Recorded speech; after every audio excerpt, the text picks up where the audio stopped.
Shri Niranjan BC, अनुपस्थित। Shri professor Manoj Kumar Jha. शुक्रिया माननीय सभापति महोदय। थोड़ा हट करूंगा वक्त के लिए, लेकिन आखिर में अभी चालू तो करिए हुजूर। सर, माननीय सभापति महोदय, अच्छा है हम सब संविधान पे बात कर रहे हैं। उस सदन में भी हुई, इस सदन में भी तमाम साथियों ने संविधान पे बात की। अपना अपना दायरा है, अपनी अपनी सोच है, अपनी अपनी प्राथमिकताएं हैं, लेकिन महत्वपूर्ण ये है कि हमने संविधान पे बात की। कई ओहदेदार लोग दूसरे स्तंभ के, वो तो ईश्वर से बात करने लगे हैं। भगवान को कितना काम है, किसी की नौकरी लगवानी है, किसी की शादी करवानी है, किसी को चुनाव जितवाना है, तो किसकी पर्ची निकलेगी, किसकी अर्जी लगेगी। तो अच्छा है कि हम संविधान के दायरे में बात कर रहे हैं। माननीय सभापति महोदय, नेहरू जी पर बहुत चर्चा होती है जब से इस संसद में आया हूं, और मैं इस नई सरकार के बाद ही सदन में आया हूं।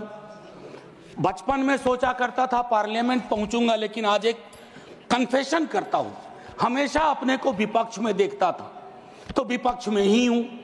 तो सर ऐसा है, मैंने कई दफा कहा है, 14 का चुनाव, 19 का चुनाव, 24 का चुनाव जवाहरलाल नेहरू नहीं हारे हैं, विपक्ष हारा है, कांग्रेस हारी है। 100 साल आप चुनाव जीतेंगे, लेकिन नेहरू को फिर भी वहां खड़ा पाएंगे, क्योंकि अथॉरिटेरियनिज्म के खिलाफ, पार्लियामेंट्री डेमोक्रेसी के प्रतीक हैं नेहरू। वो ढाल हैं, वो रक्षा कवच हैं। और मैं आपको बताऊं, हमारे नड्डा साहब ने जेपी का उद्धृत किया, और मुझे अच्छा लगा कि जयप्रकाश जी ने जब इंदिरा जी को, वो इंदू लिखा करते थे, जब चिट्ठियां लिखी ना इमरजेंसी के दौरान, तो नेहरू को इन्वोक किया। I am writing to you in the name of your father Jawaharlal Nehru. वो ऐसे व्यक्ति थे, जब उनकी आलोचना नहीं होती थी तो छद्म नाम से अपनी आलोचना स्वयं करते थे। तो मैं क्या कहूं, जयप्रकाश जी का कश्मीर पर जो नेहरू जी को चिट्ठी थी या इंदिरा जी को चिट्ठी थी, अगर वो चिट्ठी आज मनोज कुमार झा अपने नाम से कॉपी पेस्ट करके लिख दे, तो सर शाम तक मैं टेलीविजन डिबेट में विलेन बन जाऊंगा। मेरे पर यूएपीए लगे ना लगे, सांसद हूं शायद ना लगे, लेकिन बहुत तरह की तोहमत लगेगी। सर एक आवश्यक बात, हम महापुरुषों की जन्मतिथि, पुण्यतिथि पर माल्यार्पण वाले दुनिया के नंबर 1 देश हैं। इतनी पुष्प वर्षा करते हैं जन्मतिथि और पुण्यतिथि पे, लेकिन सर वो तिथियां इस बात की भी होती है कि हम अपनी चुनौतियों को स्वीकार करें। अगर हम संविधान दिवस मना रहे हैं, क्या फ्रीडम के बारे में नहीं बात होनी चाहिए? दोनों तरफ ऐसी बातें हो रही हैं, मेरी कमीज सफेद, तुम्हारी कमीज गदली। अरे साहब, संविधान की कमीज देख लो, वो गदला ना हो, उस पे दाग ना पड़े। ये हमारा दायित्व होना चाहिए। आज से 25 वर्ष बाद मैं इस सदन में नहीं होऊंगा, हम में से बहुत लोग नहीं होंगे। जब 100 साल पे चर्चा हो रही होगी, बहुत चर्चा होगी, लोग विश्लेषण करेंगे, जैसे आज हम करते हैं कि नेहरू को यह करना चाहिए था, नेहरू ने वो नहीं किया। 100 साल बाद कोई आपके बारे में टिप्पणी करे, मैं जीवित नहीं रहूं, संभवतः मैं सदन में नहीं रहूंगा, लेकिन वो भी अच्छा नहीं लगेगा सर, अशोभनीय लगेगा। टाइम मशीन नहीं है सर, नहीं तो मैं अपने सारे साथियों को 47-46 ले जाता। खून की नदियां बह रही थी दोनों तरफ, खून की नदियां। मंदिर में गाय काट के फेंकी जा रही थी, मस्जिद में सुअर फेंके जा रहे थे। उस दौर में एक ऐसे देश के निर्माण का संकल्प, गलतियां हुई होंगी। आप विलेन क्यों बनाते हो भाई? विलेन मत बनाओ, आपसे भी गलतियां होती हैं, हमसे हुई हैं। मैं सिर्फ इतना कहता हूं माननीय उपसभापति महोदय कि जब हम तबसरा करते हैं इस तरह के नेताओं पे, तो हम भूल जाते हैं 47 में इस देश की क्या हालत है। सर आपने घर बनाया हो, मैंने नहीं बनाया अभी तक, मेरे पिता ने बनाया। सर ग्राउंड फ्लोर बनाने में सबसे ज्यादा मेहनत लगती है, नींव है वो। नेहरू और अंबेडकर, पटेल, आजाद ने नींव डाली। आप सेकंड थर्ड फ्लोर बना रहे हैं, उन्होंने फर्स्ट फ्लोर बनाया, आप 5 फ्लोर और बनाइए, लेकिन नींव के बगैर फ्लोर किसी काम का नहीं है, ये याद रहना चाहिए। सर माननीय उपसभापति महोदय, हमारे प्रधानमंत्री जी, भाजपा के कई साथी, और चूंकि ये संविधान की डायरेक्टिव प्रिंसिपल्स में है कि यूनिफॉर्म सिविल कोड, सर मैंने विस्तार से अध्ययन किया है, नड्डा साहब ने भी अध्ययन किया होगा, तमाम साथियों ने। सर कई तरह के उस पर विचार थे, लेकिन डोमिनेंट विचार था कि इसको रखो, किसी दिन वक्त आएगा इस पर बात होगी। सर 44 आर्टिकल जो कि ड्राफ्ट में 35 था, उससे पूर्व आर्टिकल 39 क्लॉज सी है sir, about concentration of wealth. Income inequality का इस देश में जो आलम है, हम टाइम बॉम्ब पे बैठे हुए हैं, टाइम बॉम्ब है ये, और ये सबको इंपैक्ट कर रहा है, ना सिर्फ गरीब मजलूम वर्गों को, मध्यम वर्ग को। अभी हालिया रिपोर्ट आई कि प्रॉफिट मेकिंग कंपनीज, लेकिन उनकी प्रॉफिट का एम्प्लॉय के सैलरी में कोई रिफ्लेक्शन नहीं है सर। रिलेटिव डिप्रिवेशन का जन्म हो रहा है।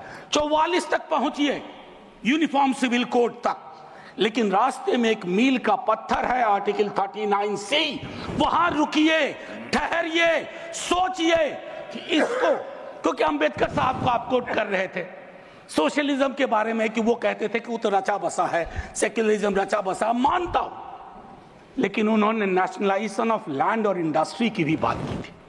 मैं उसकी पैरोकारी आज के दौर में नहीं कर रहा हूं, लेकिन ये जरूर कहूंगा कि प्राइवेट प्लेयर्स ऐसे ना हो जाएं कि एक को चादर से ढकने के चक्कर में पूरा देश नग्न सच्चाई से रूबरू होता रहे, ये नहीं होना चाहिए। अब सर मैं एक बात कहता हूं, आज जब मैं यहां बोल रहा हूं, इस देश के किसी न किसी कोने में सीवर से एक आध डेथ हो चुकी होगी, सीवर में उतर करके। खुदाई चल रही है इस देश में, कई जगह खोदे जा रहे हैं, एक खुदाई हम सब सांसद मिलके करें। वो जो सेप्टिक टैंक और सीवर में उतर करके जहरीली गैस से मरने वाले लोग, ये कौन है? ये हम एक हैं तो सेफ हैं में नहीं आते, ये हमारे हिस्सा नहीं है, इसी समाज का हिस्सा है। हाँ, ये अव्वल बात है कि हमारी जातिगत सीढ़ी नुमा पदानुक्रम में वो नीचे आते हैं, उनके उन पर गौर थोड़ा हम कम करते हैं, ये नहीं होना चाहिए। और मैं समझता हूं कि फ्रीडम की जब बात हो तो हम मूल्यांकन करें। फ्रीडम में हाइफन नहीं होता है, फ्री के बाद डॉम नहीं, जैसे जॉर्ज ऑरवेल की किताब में था, all animals are equal but some animals are more equal than others. इस देश में नाम और सरनेम से भी चीजें तय होती हैं। खालिद नाम है, जेल में रहोगे, सुनवाई नहीं होगी। हैदर नाम है, मीरान हैदर, नहीं सुनवाई होगी। इमाम नाम है, सरजिल इमाम, नहीं होगा। गुलफिशा होगी, नहीं होगा। तो ये सारी चीज, एक मिनट आप, मैं मेरा टाइम पॉज कर दीजिए, मेरा टाइम पॉज कर दीजिए, मेरा टाइम पॉज कर दीजिए। मैम चेयरपर्सन, मेरा टाइम पॉज कर दीजिए। मैम मैं सिर्फ इतना कहना चाहता हूं, अभी यहां बोल रहा हूं, मूलवासी बचाओ संघ मंच है छत्तीसगढ़ में, अनलॉफुल बना देते हैं आप। अरे कोई तो तौर तरीका हो, किसान विरोध करे, देशद्रोही है, विद्यार्थी विरोध करें नौकरी के लिए, नौकरी मांग रहे हैं आपसे, और कुछ तो नौकरी भी नहीं मांग रहे हैं, परीक्षा समय पर कराने की मांग कर रहे हैं। आप कह रहे हो अराजक हैं, नक्सल हैं। ये जो शब्दावली लेकर के, विशेषण लेकर के आप घूमते हैं, इससे थोड़ा बाज आइए। मैं कह रहा हूं ये टेम्पटेशन होता है जब बहुत बड़ी सत्ता होती है, 15वें वर्ष में, 11वें वर्ष में प्रवेश करते हैं, लेकिन उस टेम्पटेशन को रोकना मैच्योरिटी है। परिपक्व लीडरशिप की बात होती है। वैकल्पिक विकास की कोई मांग आपसे करेगा तो आप कहोगे नक्सली है। अब मैम चेयरपर्सन, एक और चीज कहना चाहता हूं, मैं पीड़ा साझा करता हूं बांग्लादेश में जो हो रहा है, साझा करता हूं पीड़ा। 71 के बारे में पढ़ा था, अभी देख रहा हूं। लेकिन मैम मैं महात्मा गांधी पर जाना चाहता हूं। नोआखली में जब देश आजादी का जश्न मना रहा था, महात्मा गांधी नोआखली में दर दर भटक रहे थे, restoration of peace and normality, वो दौर था। उन्होंने एक बात कही थी, आज का दक्षिण एशिया है जिससे पाकिस्तान और बांग्लादेश निकला है, हमें इस बात का स्मरण करना होगा कि हमारी भूमिका सबसे बड़ी है। हम बड़े भाई वाली शब्दावली का इस्तेमाल नहीं करेंगे। We are the largest and the oldest democracy. बाकी में डेमोक्रेसी कैजुअलिटी हुई है पाकिस्तान और बांग्लादेश में, संविधान तक नहीं आया। लेकिन हम अपनी अकलियत के साथ कैसा व्यवहार करते हैं, तो हम कह पाते बांग्लादेश को, learn from us, to Pakistan learn from us, this is how we treat. लेकिन हमारा रिपोर्ट कार्ड अगर उसमें कमियां रहती है, मैं Sit down. Sit down. Sit down. Ma'am chairperson, my time should be paused. Sit down. My time should be paused. My time should be paused. My time should be paused. Honorable members. Ma'am एक चीज मैं एक चीज कहना चाहता हूं। अंबेडकर साहब को कोट किया गया, अंबेडकर साहब को कोट किया गया, और एक मिनट किसी की भावना आहत हुई है तो मैं वापस लेता हूं। It is primarily a mode of, सुनिए, it is primarily a mode of associated living. Democracy is not simply a form of living, form of government. Associated living कितना इसको अपने जीवन में उतार पाए, ऑफ कॉन्जॉइंट कम्युनिकेटेड एक्सपीरियंस कितना उतार पाए। जातिगत जनगणना की जब बात होती है तो बट जाते हैं हम। क्यों बट जाते हैं भाई? वर्गीकरण की बात होती है, बिना जनगणना के वर्गीकरण कैसा? एनएफएस के माध्यम से एक नई रवायत का जन्म हो गया है। एक ओबीसी की लिस्ट में क्रीमी लेयर के इंटरप्रिटेशन के लिए आप राज्यों की समकक्षता इक्विवेलेंस को एक ऑर्डर के माध्यम से छुपा देते हैं। आपका दोष नहीं भी दूंगा, कहूंगा कि अधिकारी वर्ग के अंदर अभी भी वो मानस है कि वो रिप्रेजेंटेशन से परेशान होता है, चिढ़ता है, उसको लगता है ये यहां कहां आ गए।